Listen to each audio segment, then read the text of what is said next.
Hello guys, आप लोग देख सकते हो 2 दिन से वीडियो नहीं बना रहा हूँ। कहीं ज़रूरी काम में व्यस्त हूँ। देखो कहाँ जा रहा हूँ। आप लोग देखते रहो। मेरा पहला ब्लॉग है।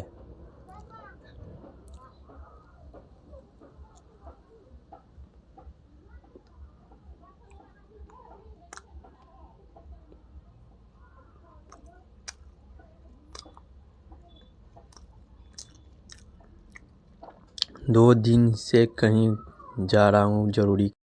अब वापस आ चुका हूँ मैं अपना गांव। अब वीडियो जाएगा कल से।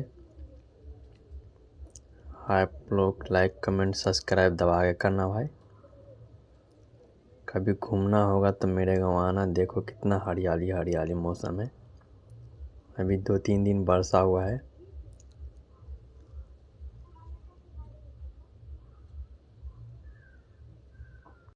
अंदर ही से मिर्जा